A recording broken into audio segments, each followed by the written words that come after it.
Hi church, Pastor Renier here. We live in an extraordinary time with an extraordinary opportunity to share the gospel.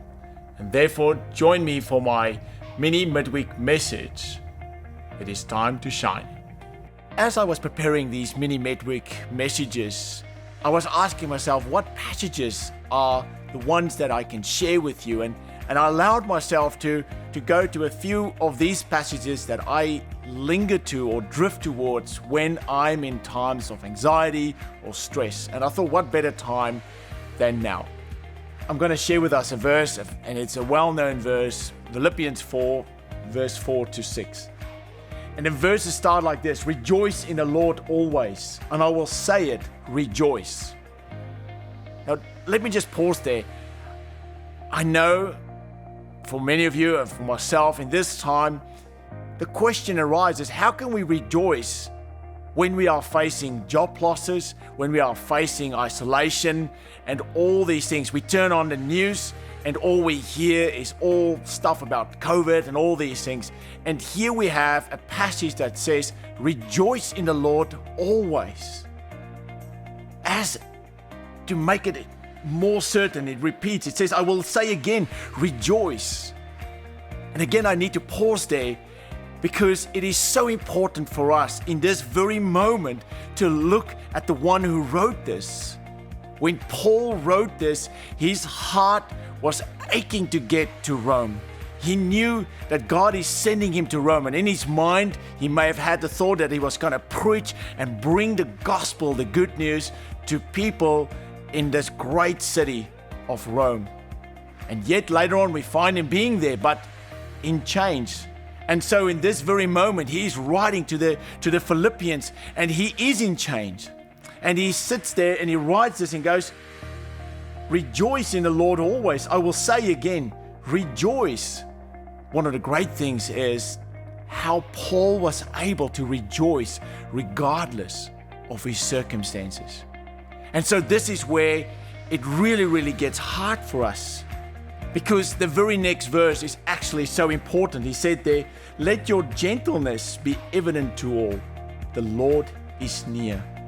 Now, I don't know about you, but when I get anxious and when I get stressed and when worry takes hold of my heart, the first thing to go is my gentleness.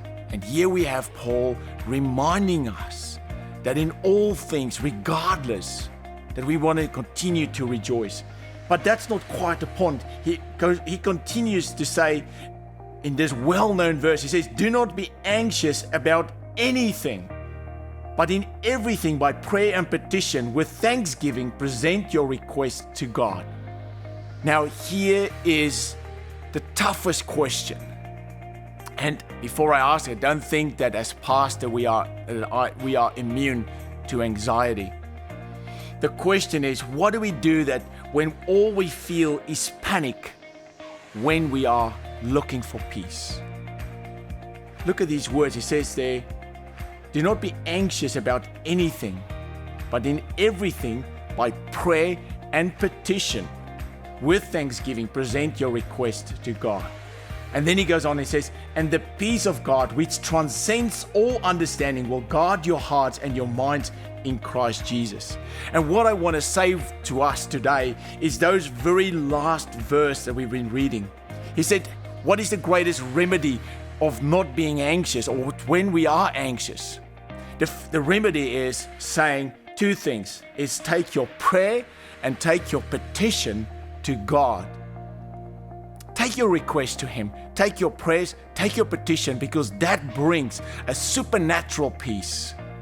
You have to know that in all things, that we often give way to angst and panic in our lives. Even as I'm standing here today, I can testify to you that I'm not immune to anxiety. Even preparing for this very moment has caused me a great moment of panic today.